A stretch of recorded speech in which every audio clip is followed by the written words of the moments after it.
Welcome to the Global Tech Leaders Podcast, where we help business leaders and individual contributors with actionable insights to hit their number and figure out the nuances of truly operating a business globally today, squeezing the essence of the lessons learned from the planet's top tech leaders. This is your guide to joining the fast track to global market scaling.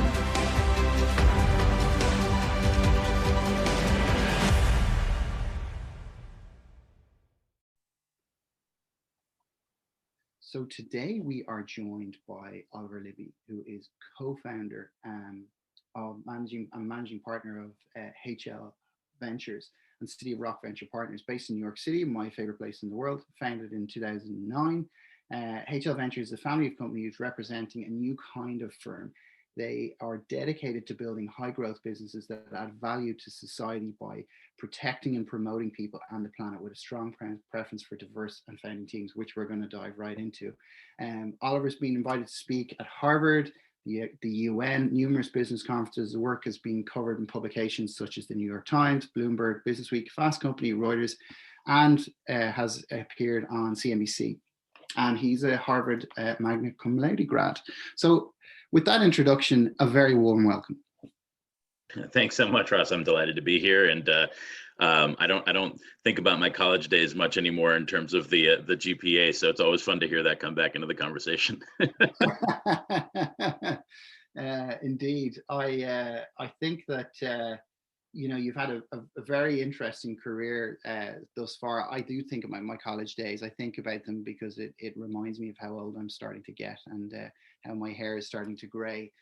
But that's a story for another day. So I guess as we kind of kick off things here, and before we get into what you're doing right now, just take us through what brought you to where you are now and some of those inflection points along that way of that journey, because particularly in season 2 of the podcast, we've had a bit more of a focus on PE and VC. And I'm curious to know, like, how do you end up there? Do you consciously decide? And what does that look like? So take us through how you got here, if you would. Yeah, I'm so glad you asked. So I am actually I backed into this very authentically. I was never trained as a financial analyst. I hilariously was never very good at math. So naturally I run a finance firm. I actually studied military history and national security, if you can believe. Amazing. And was always fascinated. I actually wear my great grandfather's army dog tags on my wrist as a reminder of a generation that had it much harder than mine. My grandfather's from World War II as well. Actually, my grandfather fought in the RAF, and he has, in fact, a lot of love letters from acquaintances he made in Italy, of all places. He was manning radar and such as well in North Africa. Anyway, I digress, but please continue. Yep. Is it never have so many owed so much to so few? That's it. No doubt. Well, no, absolutely. So, I was connected, and the reason I was studying that was I've always been fascinated by conflict, and I've always been a bit of an analyst, a contrarian at heart, and this kind of thread pulls through my career, Ross. So I, did internships and worked in the government for a little bit, and came out of that. And I've always had a fascination with serving in office, and I still plan to do that. But my grandfather, who loomed very large in my upbringing, sat me down very shortly after I graduated and said, if you plan to run for office right away, that's great. But all you bring to the table is that you're a bright young man, which is nice, but you have no life experience to share with people. How could you purport to represent people when you haven't built anything, you don't know very much about life? And I thought about that deeply, and I decided that he was right. And so I started to look around for things that were interesting to do. I was, falling into the consulting world, but among the most fascinating things I got the chance to do was work with some early stage companies that some friends in college had started. And I really fell in love with the space. We can delve more into this. I don't want to keep monologuing here, but the thing that occurred to me during that time, which is the mid 2000s, is that coming in as an outsider, it felt like the venture capital ecosystem was bound to change. That it was set up all wrong. The infrastructure was wrong. The incentives were wrong. And so when the financial crisis hit in 2008, it gave me the opportunity to try and innovate on that, which is why I started my 2 organizations, actually. Yes, indeed. Okay. So fascinating. And I think we need to have a whole other podcast on military history, okay? Because it's a real passion of mine too. So let's park that for another show and make it an excuse to come back and talk again. It's a date. Fantastic. But before we go there, what about making a difference. I mean, you hear that a lot today, and you know, promoting the planet, diverse culture. It's kind of like it's been done to death, right? But it's also really important and something that people are actually not doing. So take us through, like, I mean, quite honestly, you would have started a fund around 12 years ago, which would have been the bottom of the recession, right? So how did that seem like a good idea, and why are you so hungry and passionate about it? If you could share. For me, it goes back to my family. So my parents and my grandparents were in the science and medical world. And it's interesting, there was never a pressure for me to become a doctor, which is good because I would have been a terrible doctor and even worse scientist. But there was pressure to advance the frontiers of good things for human beings. Mhm. So if you were at our dinner table growing up, it was always a fascinating discussion about the news or an advance or something that my grandfather was working on the lab. He was a Nobel laureate, as was my great grandfather, a great Wow. uncle, I should say. So, lots of pedigree in that world. And again, I felt no pressure to have an MD, but from day one, it was like, whatever you do, you better be helping people. And so it's interesting that you say that, now it feels like impact and diversity are being done to death. And because 12 years ago when we started HL and Resolution Project, that was not the case. A tiny trickle of assets were being managed with an ESG sustainability lens. And the fact that that is now, much more present is the kind of the beginning of the triumph of a very long struggle to get there. But for me, there was never, I was never ever going to, it's just in the DNA of my family, I was never just going to start a venture firm to maximize returns. And by the way, I think investing with an impact and diversity lens actually does enhance returns. And we make the argument strongly that this is a non-concessionary investment thesis, but we were never just going to be looking to do a great IRR. We wanted to make a difference in the world, and that continues to be the case today. And I think it's nice that those things can be joined. Yeah, well said. I fully support that and agree entirely. So in terms of helping human beings, like, what sort of are your criteria for saying this meets those criteria, i.e. helps human beings? So, maybe share with us some of the things you're passionate about, some of the, even from a more companies and technologies that are helping to make the world a better place, so to speak. Right. So we take a little bit of a broad lens on this. We call it the 4 Ps, which is we think things that protect and or promote people or the planet fit within our impact rubric.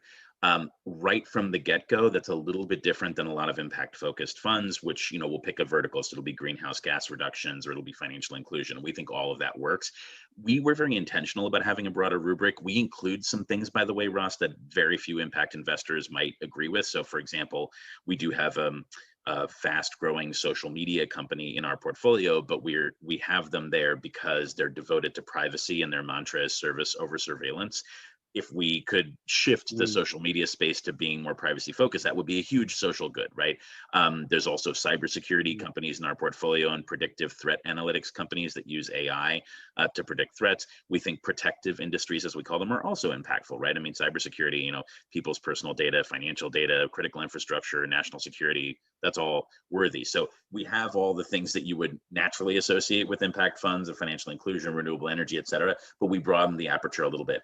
And then that means that from an impact evaluation perspective, we do bespoke metrics for each company. So we can't judge a cybersecurity company on greenhouse gas reductions, right? But we can judge them on, how they're improving the security and safety of people's, private information, their health information, their financial data, or critical infrastructure, for example. So it's about understanding within a broad framework, how do we hold each company then accountable to the impact goals they have? But fundamentally, Ross, like, one of the things we've noted is when you're talking to founders who have a mission orientation, they're the first to put that foot forward, right? They want you to know how impactful the companies are being, and they embed it in the culture of their companies. And that's really important for our process. Got it.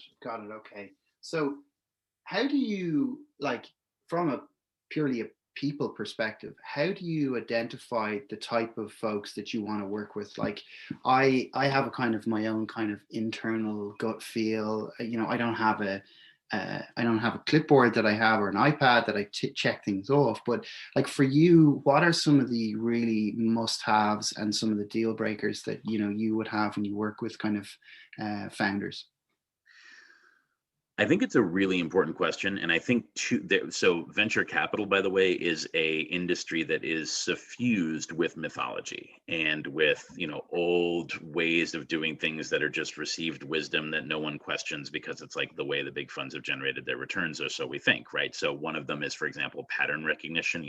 I invested in it once, it worked for me, so I'm going to go look at stuff that looks like that. And by the way, founders who look like that. So that's really an important thing that we've struggled to change. So for us, we have an 8-point rubric. And it's interesting, I'll tell you, as someone who sees literally thousands of pitches a year, having a rubric like that is helpful, not to be overly strict, but because sometimes I find myself on a first call with an entrepreneur saying like, oh, she's got it. And then I need to have something to fall back on to check that. And equally, sometimes I'm hearing a great idea, but I'm like, I don't know if this founder's really got what it takes.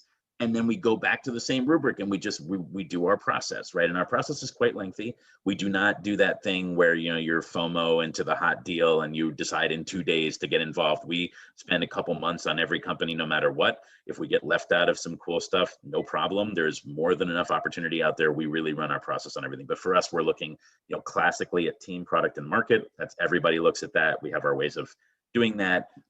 We're also looking at impact and diversity. That's criteria 4 and 5. In our growth fund, it's 100%, and in our studio, it's 72% of the founding teams have either female or underrepresented minorities as founders.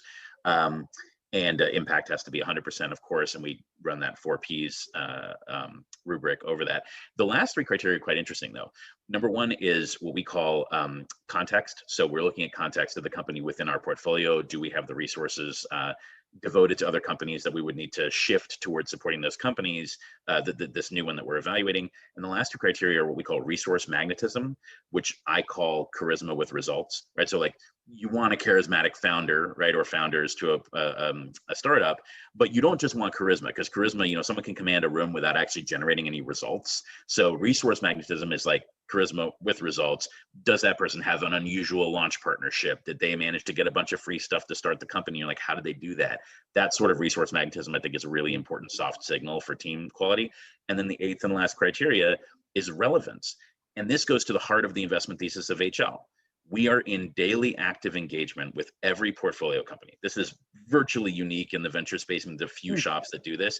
That's our secret sauce. I'm sure we'll talk about that later. But when we're evaluating whether that daily active engagement is going to be helpful to a portfolio company, that's called relevance. And we do a lot of work around that to ensure that our platform, that our broad network is going to be able to help change the game for the portfolio company. If I'm just dumb money along for the ride and watching the roulette ball go around to land on a number to generate returns, that's not how we do it at HL. Yeah, no, it's interesting. I had a conversation recently about dumb money, and we were talking about how, there's so much of it sloshing around that if you get 1 in 10 that goes to the moon, you get to cover your other 9 that didn't. And, it's kind of like doubling down at the casino. But I think the more unique funds that I speak with are just reinventing the approach, because they just don't want that level of, it's not like getting it wrong, but it's a different approach to a return, etc.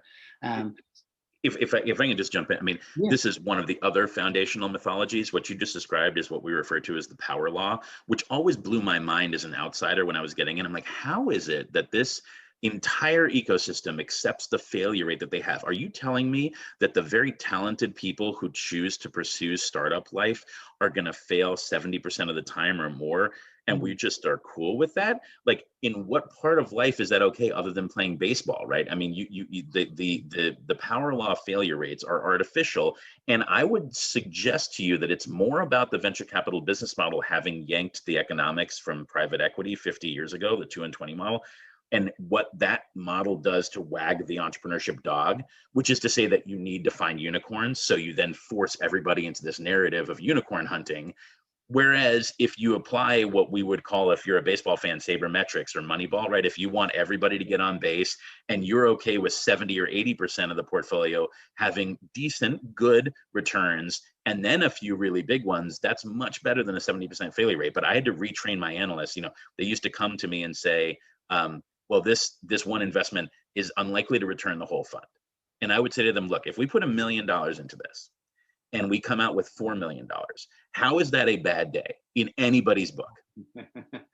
Yeah, I couldn't agree with you more. I really couldn't agree with you more. And I think you've articulated that very, very well. Um, I'm curious to know, do you ever make exceptions? Like, and I'm curious on the founder piece because, you know, we talk about, you talked about charisma, right? That was your word you used in relation to a founder. So somebody who had been able to hustle some free stuff, right? So I love that. I think that's fantastic. It's not about the dog in the fight, but the fight in the dog, right? It's about that resourcefulness, right? So um, I would say there are exceptions to that rule. Like if you look at a Mark Zuckerberg, where you know he was a classic introvert, etc., but he's transitioned into this CEO piece. Like, do you ever find that you can make an exception on some of those rules, or have people ever surprised you? What does that look like from your experience?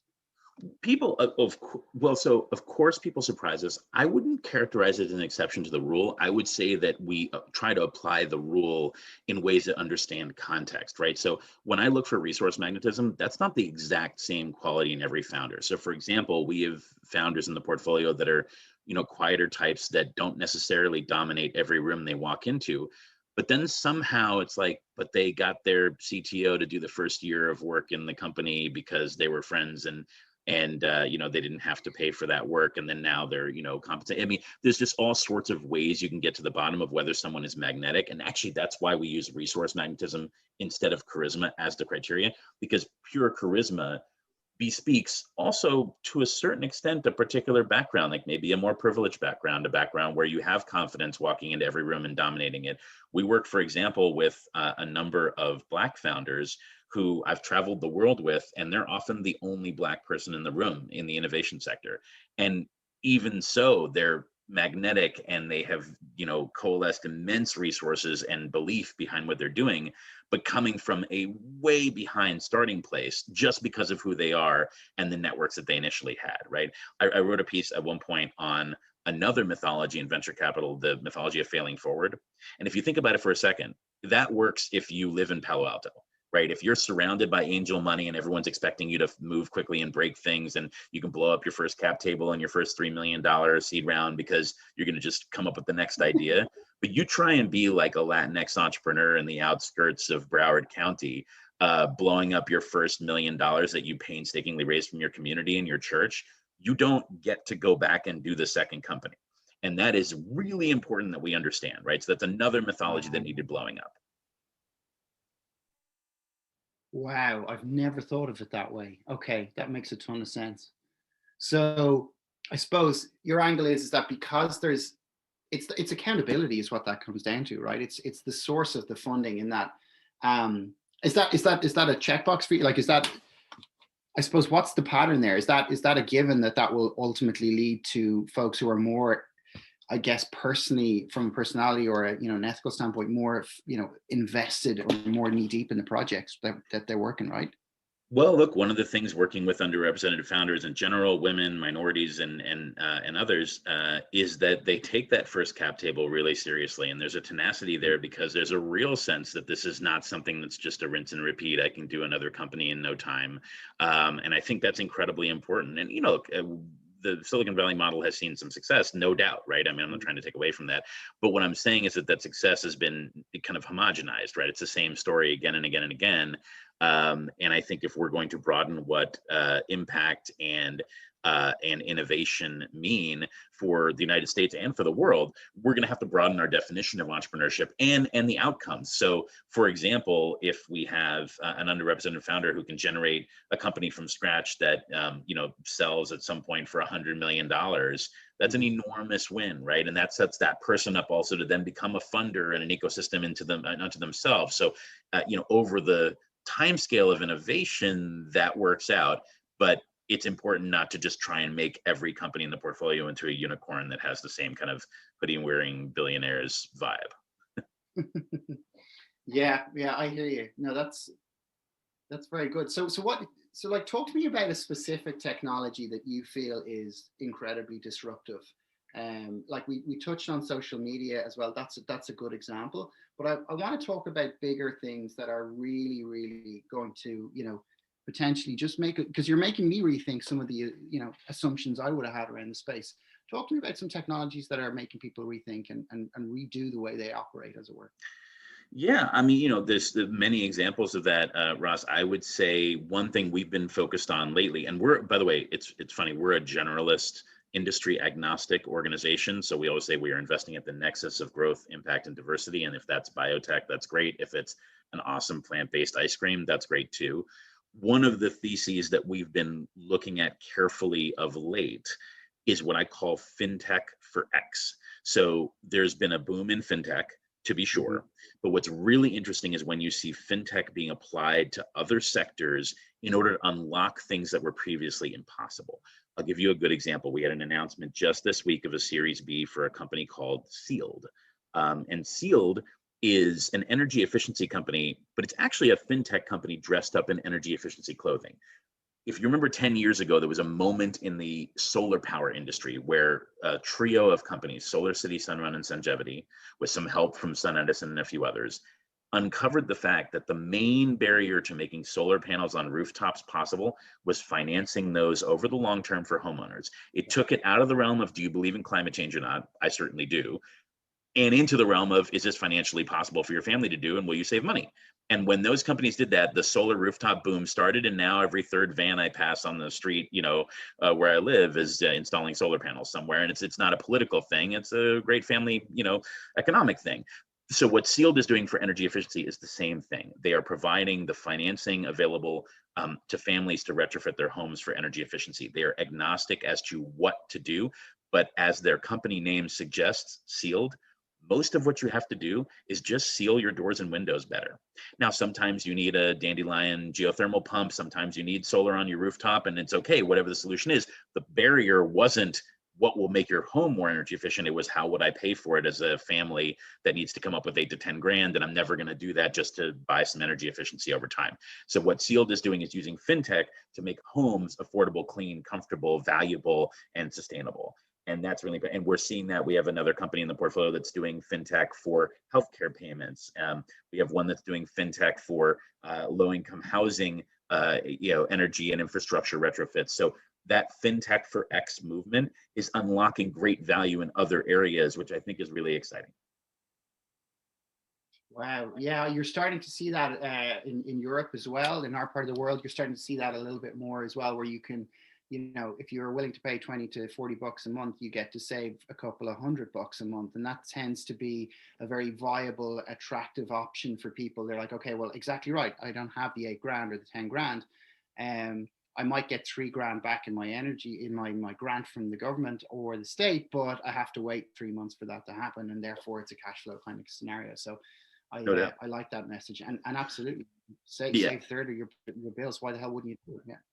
No, there's no doubt. There's actually another company that we just brought into our studio that's working on kind of going beyond the credit score. Because one of the things, if you're thinking about financial inclusion in the bottom of the pyramid and the underbanked, one of the huge barriers is the fact that credit scores can be misleading. They're indicative sometimes, but they can be very unfair. And there's certain things in certain backgrounds that make you less likely to have good credit that really don't have anything to do with your willingness to pay or your integrity as a person. So this company is using APIs for hundreds of data sources to try and give banks a better picture of who someone actually is than just the US FICO score. Again, fintech for X, that's fintech for financial inclusion and credit decisioning. Importantly, that company is not altering what the credit requirements, right? So we got into trouble in 2008 because we gave a lot of people who couldn't actually afford credit. This is more about, can you demystify someone's integrity and willingness to pay based on a lot of data? Can you build a better picture of who they are without altering your credit criteria? So again, fintech for X in a really powerful way for impact. So do you think that's an end user thing, or do you think that's a systemic thing? Because, and what I mean by that is, do you think that what happened in 2008 was because of systemic issues around deregulation that go all the way back to the Clinton administration and so on, and then the Bush administration thereafter and all that kind of stuff? Or do you think it was down to, people not being aware of what they were being given? Like, what's your kind of viewpoint on that, and how can we protect and learn from that situation? That is an enormous question. Look, I think that the history of social organization and polities is the tension between the rules of the game and then playing as hard as you can. And I always tell my friends who are serious on the deregulation side, like, hey, do you like, watching football, soccer, right? It would be pretty hard to do that if there were no rules and no referees. But then on the other hand, doesn't the appearance of the rules and referees, doesn't the presence of those things allow the players to just play as hard as they can?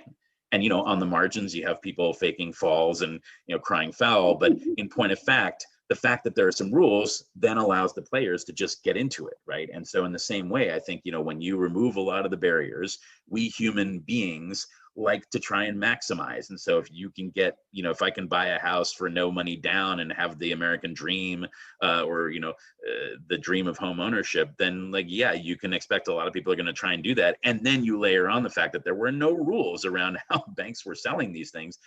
You end up in a situation where people were doing that in a way that was, and you can look at this and say, well, it's on people to understand. But most financial professionals had never read those loan documents, much less the people who were taking the loans out. So I think we can acknowledge the fact that when you make it, really, really easy to get into financially dangerous straits, a lot of people are going to fall victim to that. And so, for me, it's about always the tension between, individual play hard and a few rules that, when properly put in place, allow you to play the game, right? That's the key. Sure. Are you an eternal optimist about, the fact that, because you're involved in a lot of things that have a serious potential and are having a massive impact on the human race. I have a bias towards optimism without question. My wife will tell you that every day of the week, but I'm just curious, what's your outlook? Do you think we have the ability as a human race to sort out the messes that we've created for ourselves? Unequivocally, yes. I too have a biased optimism. I will share with you my grandfather, the aforementioned wise presence in my upbringing, used to say that there's a difference between someone who's an optimist and someone who's just naive. And the difference is that an optimist can see all the ways that things can go wrong and still believes that it will be okay in the end. Whereas someone who's naive is just like, oh, it's going to be okay. And so I am truly that definition of optimist. I am keenly aware of all the challenges, and we face many, many as a species, as a planet, many of our own making and some not. But, we need to get ahead of climate change. We have to reduce conflict. We just saw over the last year and a half what happens when, pandemics hit, and we can expect more of these things to happen. But human ingenuity is almost is just an infinite resource. And to think, for example, my family has deep immunological roots. To think that we were able to come up with vaccines inside of a year is an enormous testament to what's possible. And so, yeah, when I look at the world, I think we have the tool. And one of the reasons I invest in innovation is because I believe that people and the innovative tools we can come up with can get ahead of the problem. But if we don't acknowledge how dangerous and precarious our situation is as a species right now, then we will not, eternal vigilance is the price of peace, right? We will not be able to, get ourselves out of the fire here. So I think I'm an optimist, but optimism requires you to understand the risks. Yeah, I fully support that as well. And I think that's a very informed outlook, and I would share that sentiment for sure as well. I suppose just shifting gears a small bit as well in terms of, your own background, your upbringing, what shaped your view and your outlook. What would you define to be your superpower in what you're bringing to the table in that respect? Well, I think maybe part of it is not believing necessarily in a superpower. I don't believe that I'm, the best at any one thing, but I think one of the things that I do and that we've kind of imbued into the heart of my business and my nonprofit is the idea of actively engaging. So I think that, how to put it, there's one of these received wisdoms in venture capital is that you make your investments, and sure, you might sit on a board and check in every once in a while, but ultimately it's now up to the founder. You invest in the horse is going to run the race. It's cool. I never bought that. I just thought, if I could put my shoulder to the wheel alongside these extraordinary people and push every day, that we could avoid pitfalls, that we could maximize and accelerate things. And so I just take agency every day to help. It's not my story. You know, the story of Holler or Sealed or Cercero or any of the companies we've invested in is not my story. But if I can be, you know, in the pages of that book, helping it happen, then that's my superpower. And advocating and every day being in the trenches with these founders is what we do. That is the difference. Every VC in the world claims to have value add, and many of them do a great job with introductions and advice, but we are structured to have daily engagement with every company, and that's the thing that makes us different. Love it. Absolutely love it. Yeah, ABH really stands out for me, always be helping. And it's something that I learned. I was one of the first employees of HubSpot here in Europe, and Brian Halligan, Dermot Shaw always talk about that. It's also a mantra for sales today as well. Like, if you can help somebody arrive at where they need to get to, because everyone has the information at their fingertips, and it's all about a matter of, well, you know, I can do my homework on you before we even have a phone conversation or a Zoom call. So you better be helping me get to where I need to go to by giving me gold advice when we do engage, because otherwise, you know, I have the power at my fingertips, right? So, you know, and that's been that kind of democratization of information in society today. And so I couldn't agree with you more. In terms of like leadership and culture and how you get the most out of people, what do you feel are the most important values that allow you to kind of bring folks along for the ride on, you know, you're the bus driver on that bus journey, if that makes sense? Yeah, we actually did a lot of intentional thinking about this at my nonprofit at the Resolution Project. We have a whole set of rubrics about how we think about culture, and you know, I think a lot of it is around some of the things we've talked about today. You know, the idea of optimism and positivity kind of suffusing an organization. You know, there's a few things that work really well for me in an organization. For example, you know, we strive for input, not consensus. So we always say, like, everyone's voice is to be heard. Our investment committee meetings involve virtually everybody in the firm. But at the end of the day, the partners will make a decision, and it's not about consensus, although actually, interestingly enough, most of our decisions do happen with consensus, but it's, you know, input, not consensus, right? So that's a really important principle. Another one that we talk about a lot is the idea of praising publicly and correcting privately. You know, I do not subscribe to the idea of embarrassing people, but I think feedback is really important. So I will correct privately, you know, one-on-one. The pandemic made that interesting, by the way, because it's way more freighted to like set up a Zoom call with somebody to say, hey, I think this got screwed up. But we made it work. And then, you know, on the other hand, like, really put people forward. I mean, we have, you know, our all hands meetings, and we have report outs from virtually everybody at the firm, and you're not really allowed not to talk. You have to get out there and talk about what you're doing.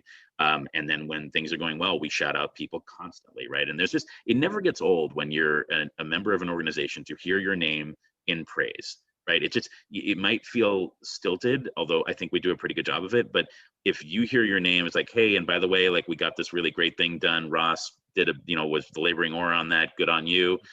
That never gets old. If you hear that once every, you know, few months when you're really working hard, that's just a shot in the arm. So, you know, that's really important. We're pretty horizontal structure. I mean, gosh, I could talk about this forever, right? But I mean, I think you get in the sense that, like, for us, it's about, again, everybody having a role, everybody having a voice, everybody feeling like they're heard, and they have access to feedback. And then fundamentally, it's, you know, work really hard, right? And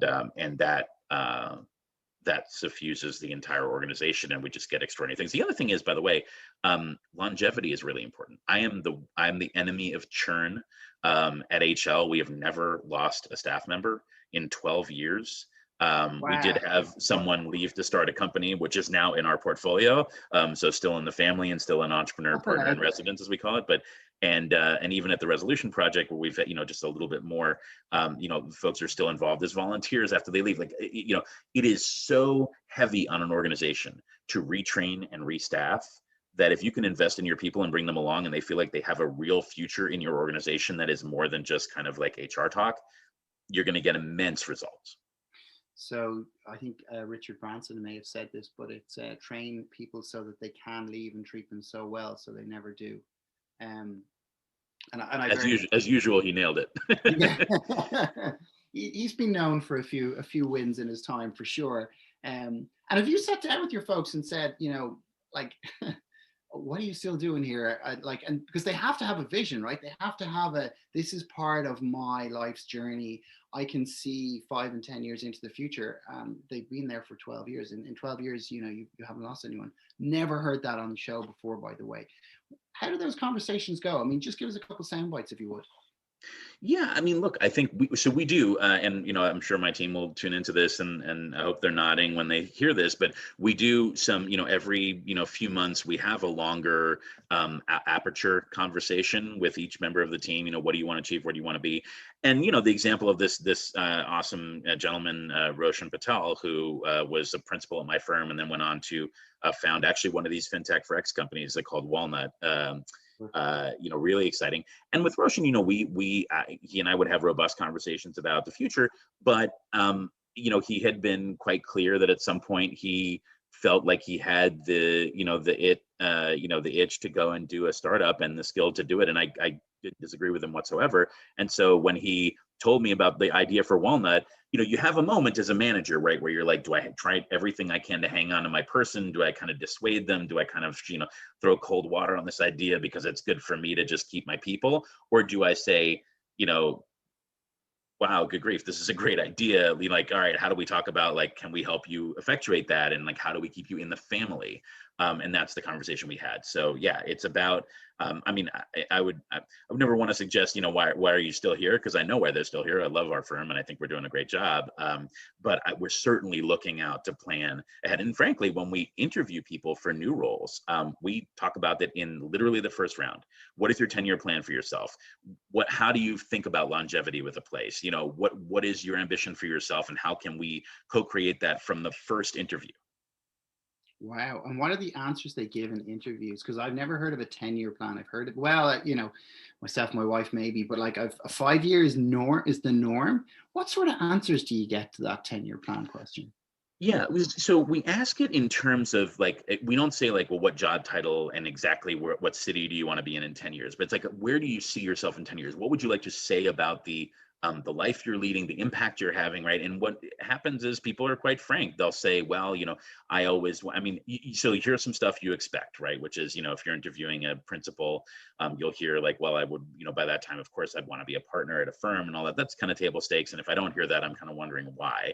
But then it'll be and I always, because of my family's upbringing and the emphasis we placed at home on education, I feel like I need to have an advanced degree. And by the way, that's not a deal killer, so to speak. It could be well, great. Let's think about how that might be something that would happen within the context of the next 10 years at our firm. Are there executive programs that you can go to? So, as the more information we have and the more genuine people are about that, vibe and the things they're seeking, the more we can do to create a great experience for them. So, that's some of the stuff.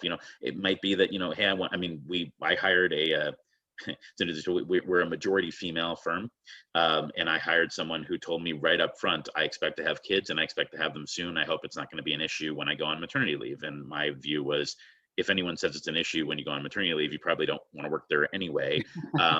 And so we had a moment actually that year, it was a few years back, where of my 15 people, I had 3 out on maternity leave at the same time. And, you roll with it as a firm, you make your choices as to who you are as a culture.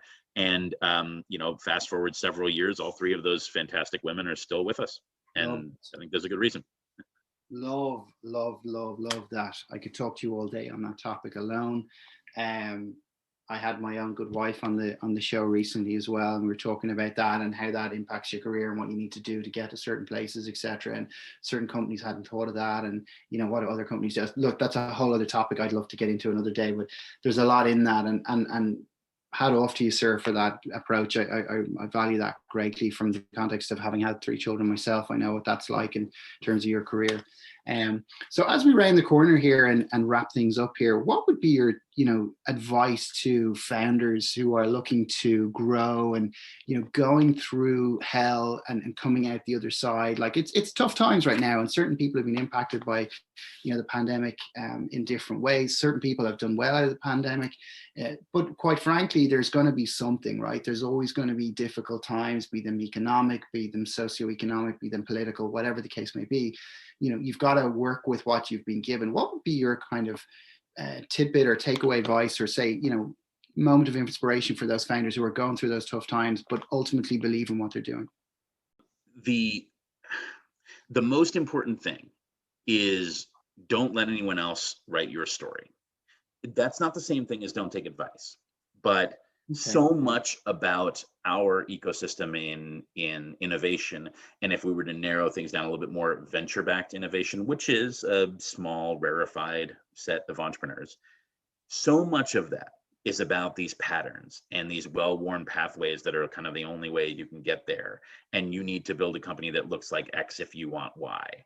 And I don't think that's a great way to live, and I don't think it's a great way to build companies. It does not mean that you can't have massive aspirations. We have founders in the portfolio that really want to grow their company to $10 billion decacorn, status. Great, if that's what you want. But we have other founders who very intentionally want to build something that changes an ecosystem, and if that can be bought by Unilever and really scaled globally quickly within 2 years, that's what they wanted to do. So let no one else define your goals and your story. Take the input and, within a life as well, input, not consensus, right? So you're not going to get consensus among all the people who are backing you and advising you. So take their input and build your own consensus about what is it that you want to do. Love it. Absolutely love it. Well, look, I want to thank you hugely for your huge contribution to today's show. It's been a huge value add for me, and I'm sure it will be for our audience and also for your audience too. So look, I want to thank you very much, and I would certainly welcome you back on the show in the future. We're going to talk military history. We might have to shift up the name of the podcast, but I'm sure there's plenty of nuggets we can dive into in the future. So thank you again. Well, no, Russ, thank you so much. It's great. It's always fun for me to talk about these things, as I'm sure you can tell. I spend a lot of my time kind of nerding out and thinking about these things. And by the way, I'm so glad to be talking to an audience that is global. At Resolution, we're active in 82 countries. And I think oftentimes the innovation narrative is also very US centric sometimes. So I think it's really great to think about these things from a global perspective and impact perspective. And so thank you for giving a platform for this. I'm so glad. And I look forward to our military history chat and many more to come. So thanks so much. Absolute pleasure, Oliver. You're a true gent. Thank you kindly. You've been listening to the Global Tech Leaders Podcast, designed for both established and aspiring career-focused tech rock stars, as well as helping leadership figure out how to speak global in today's multicultural world. For further details, check out sf-talent.com.